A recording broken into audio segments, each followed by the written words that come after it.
What have I done? Shout out to Starry Snuiriza from the Agma Schwa Discord server for inspiration for this disaster to come. Shit.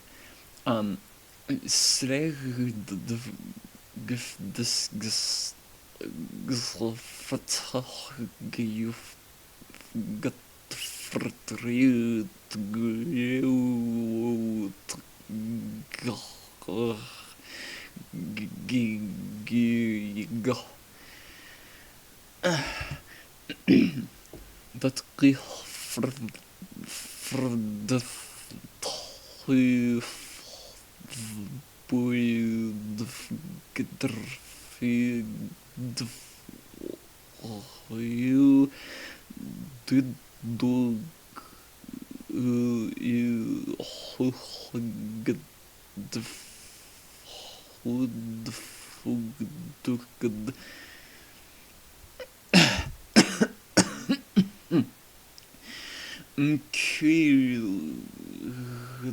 Drfmir vmjugghtfnvaet vmjugghtfnvaet ook vergeklo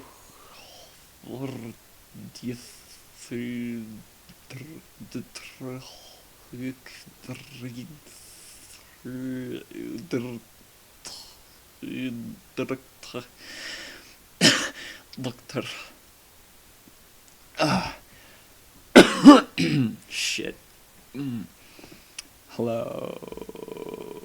My name is Maple, and I've created an atrocity of a language. I'm. What can I say except I'm sorry, Daddy. I've been a bad girl. Haha. Confession moment. So what in the sphincter of hell just happened? This is the B-movie intro in vmjugghtfnvaet yugghsht.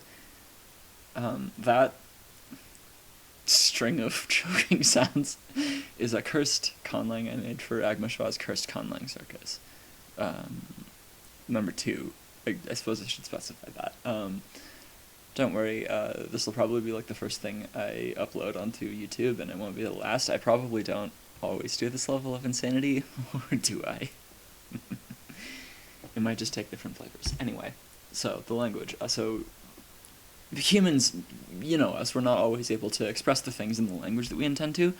Sometimes you just get overwhelming feelings when you're texting with someone that you have feelings for, or you're talking about that with a friend after the fact, and you just kind of become like a liquid, and you slam on the keyboard a little bit. Or maybe I'm just a bottom. But our brains are marvelous at filling in the gaps. That is one of the languages in use every time you see a keyboard smash like that. There's a variety of them, and most of them exist in like a dialogue continuum of varying mutual intelligibility, but there's like isolates. It's not, none of it's universal. There's a lot going on here. So if someone replies to a text with a seemingly random string of characters, this may well be the language that's going on here. Today I'll focus on the general American variety, which is commonly used as like a lingua franca for formal communications.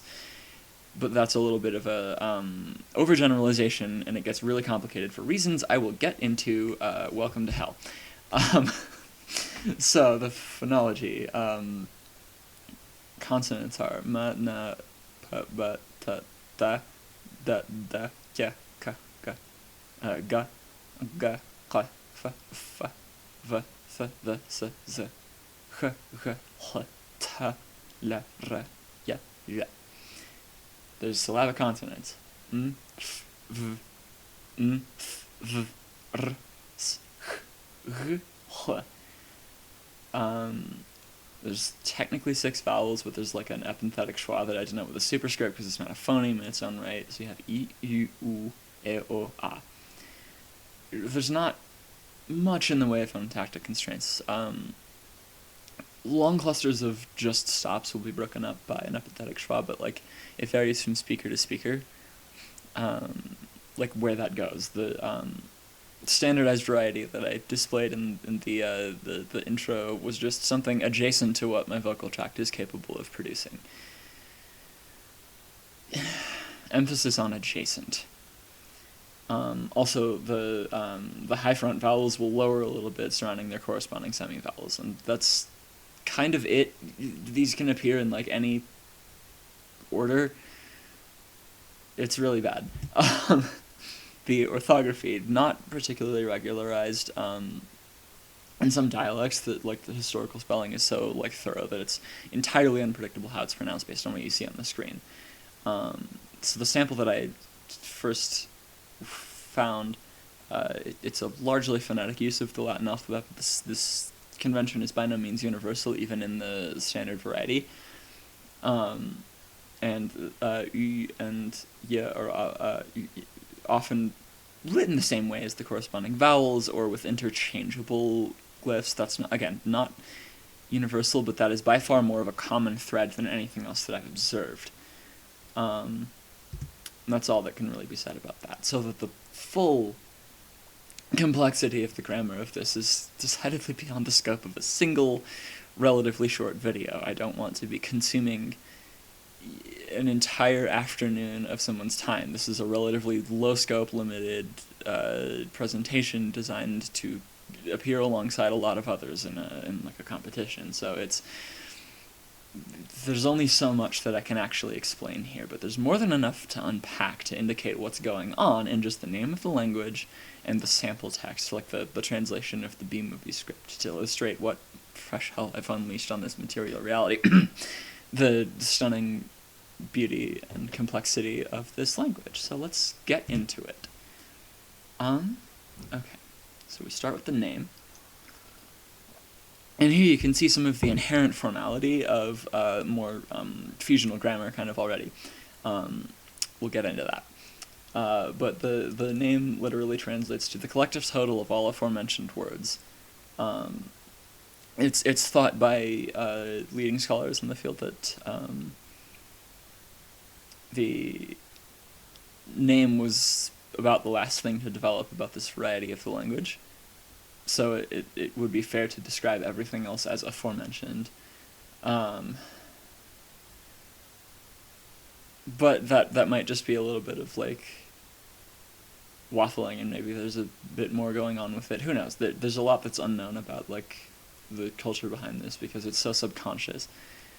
It's very difficult to study because you can't like directly interview people. You got to do all kind of silly shit to go about that, and that's beyond the scope of this project. But examples also illustrative of there being several types of noun classifiers and a few number markings. So you have a singular, collective, and a plural number, and then for like incorporated noun classifiers, which appear whenever a noun can be assumed by context or when it is not incorporated into the verb complex.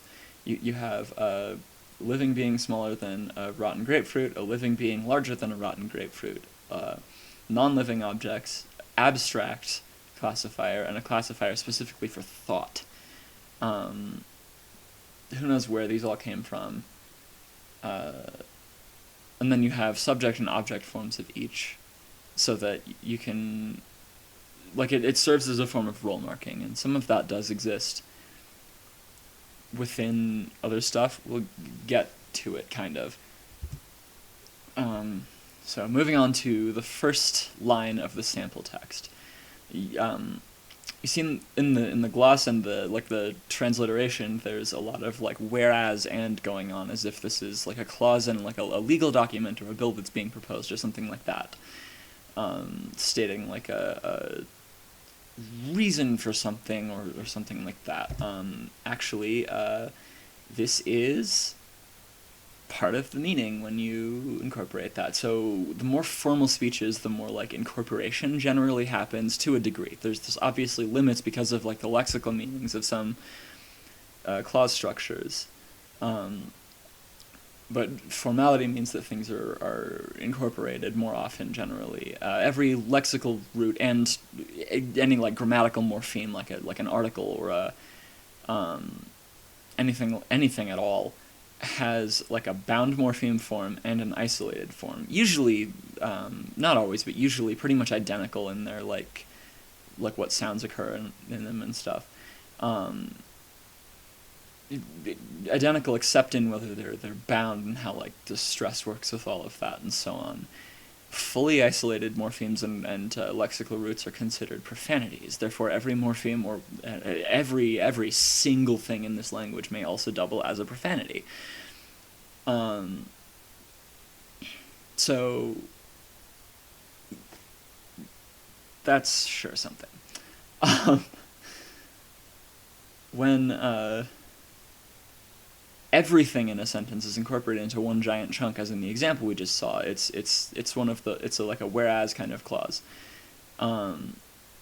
carrying an inherent lexical meaning that kind of just places something like whereas or like a similar kind of outlying a condition or a part of a rationale for something. And any like linking form, connecting words like and are included by that, and which one is relevant is determined kind of by the context and by what else is going on. So we have whereas and in this first example. Moving on. I'm again not going to pronounce this again, but you can see that this is the second one, and you don't have a linking clause because of what follows. I'll explain what follows in more detail, but this one, between these first two, you can get a lot of information about the order that things come in. So in incorporated form, adjectives follow nouns that they modify, and they precede the verbs that they modify, and any incorporated nouns that are modifying a verb and not serving as subject or object, or incorporated adjectives can do the same thing. We'll precede it, and especially with adjectives, this is not necessarily the most strict thing ever. As we'll see, word order can actually vary with the level of formality you wish to convey. But it's a general rule of thumb here. Incorporated clauses will precede the main verb and are always formed as a converb.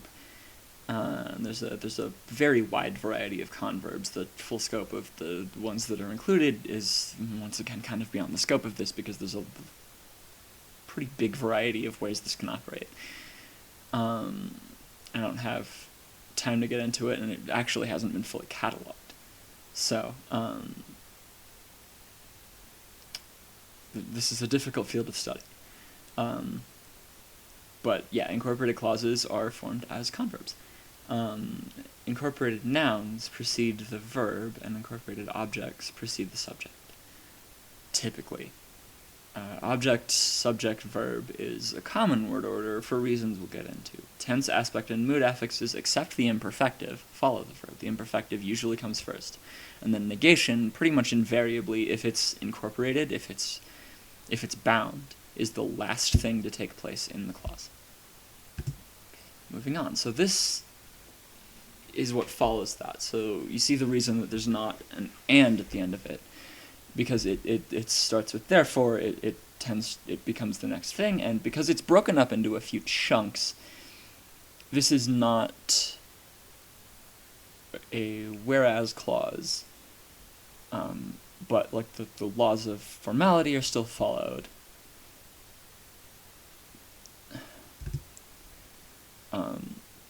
Now, object, subject, verb, word order is considered the most proper and formal word order. But there's other things you can do. So the verb must always come last in the complex unless only one noun is unincorporated as a profanity, in which case it comes last. So inherently putting the subject last tends to suggest that you are not being formal, you are cussing in this language. So there's no inherent lexical meaning to most clause forms. Mostly just to like a fully isolating clause, or to the one where everything is included, because you get a profanity or you get whereas. Therefore, and despite, in terms like that, will always precede the verb, typically as a prefix, but sometimes as a profanity. Incorporation of either subject or object is allowed in this context, but incorporating aforementioned is considered ungrammatical except in a whereas clause.